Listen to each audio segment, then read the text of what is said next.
Presented by धमाका दीपक राघोपुर। बोला बोला देवघर वाले बाबा की।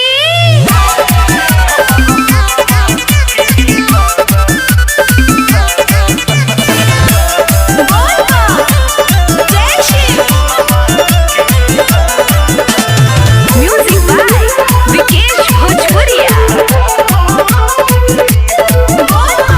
सावन में भइल बिया पगले दीवानी, हमरे लफू खली न खाली न पानी।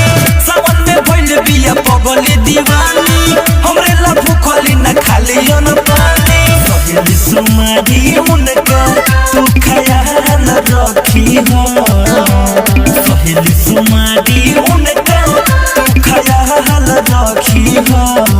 हमारा सुनवा के बाबा खुशहाल रखी हो, हमारा सुनवा के बाबा खुशहाल रखी हो।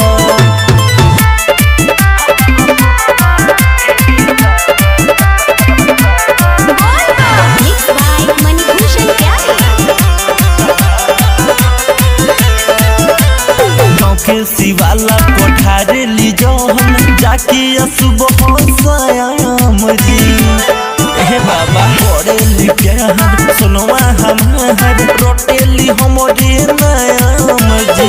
हमनी के ऊपर ध्यान हद साहल रखी हो, हमनी के ऊपर ध्यान हद साहल रखी हो। हमारा सुनवा के बाबा खुशहाल रखी हो, हमारा सुनवा के बाबा खुशहाल रखी हो।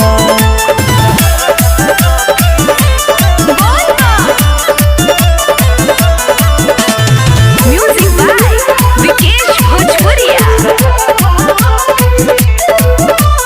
जोड़ी न टूटे साथे न छूटे इहे बाये गो मांग जी। भरब जे पूरा गांजा धतूरा औरी चढ़ाए भाजी।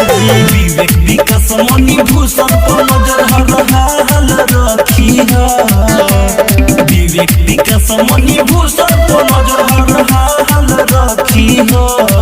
हमारा सुनवा के बाबा खुशहाल रखी हो, हमारा सुनवा के बाबा खुशहाल रखी हो। सावन में भइल बिया पगली दीवानी, हमरे लफू खली न खाली न पानी। सहेली सुमारी उनका तू ख्याल रखी हो, सहेली सुमारी उनका तू ख्याल रखी हो। हमारा सुनवा के बाबा